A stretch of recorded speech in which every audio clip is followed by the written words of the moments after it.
UP में मुजफ्फरनगर नाम का एक शहर था, जिस शहर में सोनाक्षी का पूरा परिवार रहता था और सोनाक्षी की शादी होने वाली थी।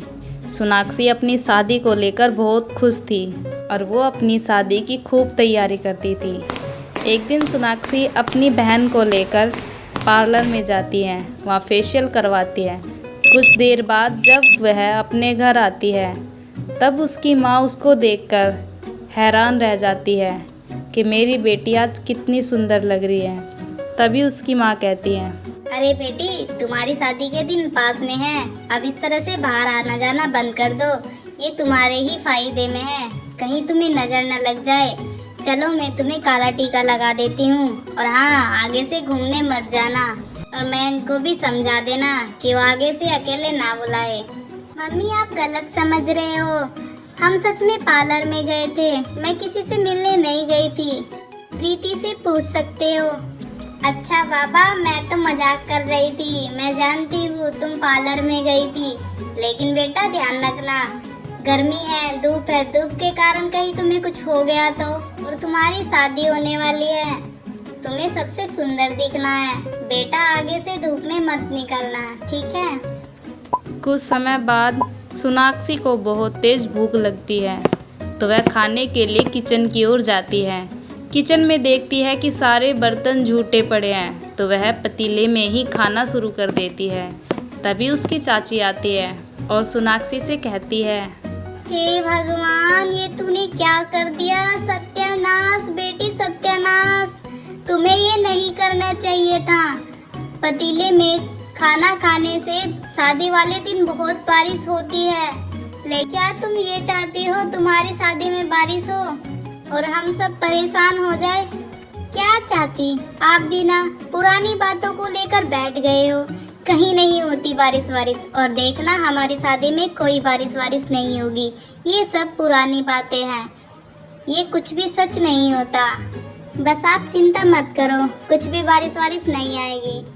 अरे तुम आजकल के बच्चे ना कुछ भी सच नहीं मानते हो, बड़े बुजुर्ग हमेशा सच कहते हैं, लेकिन तुम लोगों को क्या पता क्या सच होता है क्या नहीं। तुम लोग तो सिर्फ फेसबुक ट्विटर तक ही सीमित रहते हो और सब बातों को मजाक में लेते हो।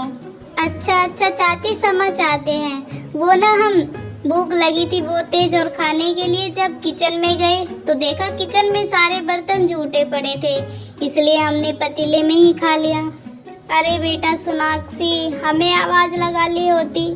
चलो खैर, अब क्या कर सकते हैं। दोनों की बहस होने के कुछ देर बाद वहाँ पर सोनाक्षी के पिता मोहन आते हैं, तो वह सोनाक्षी को देखते हैं और कहते हैं कि मेरी बेटी की शादी बड़े ही धूमधाम से हो जाए, शादी में कोई रुकावट ना हो। तभी मोहन सोनाक्षी को कहते हैं, अरे बेटा, जरा बताओ मुझे कैसा डेकोरेशन करवाना है तुम्हें, जल्दी, और जो पसंद हो वो बताना।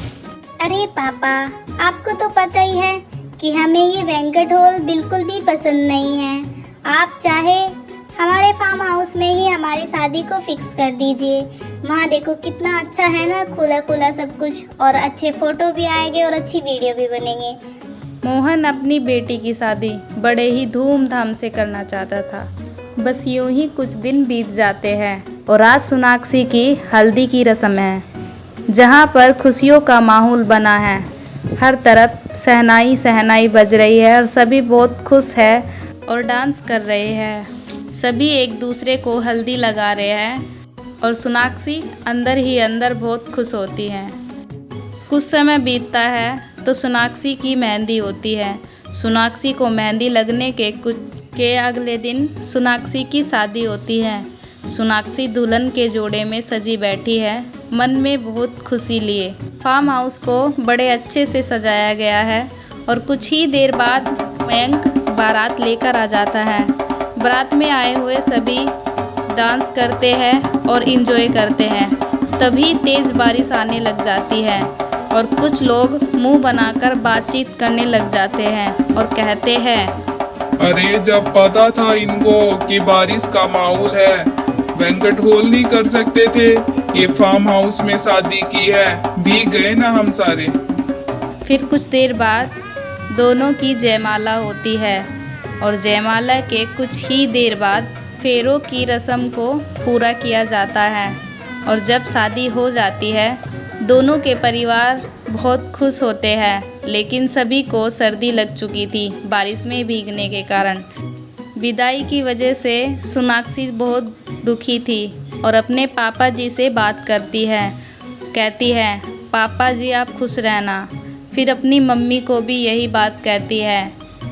उसके बाद उसकी चाची आती है। सबसे बाद में वह अपनी बहन से मिलती है और बहन को कहती है छोटी अपना ख्याल रखना। तभी वह डोली में बैठ जाती है।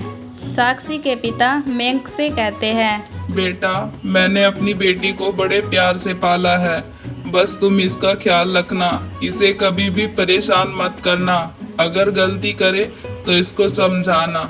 और कुछ देर बाद सोनाक्षी की विदाई होती है। फूलों से सजी एक कार जिसमें सोनाक्षी की विदाई होती है और मयंक साक्षी को बड़े हंसते हुए अपने परिवार में ले जाता है।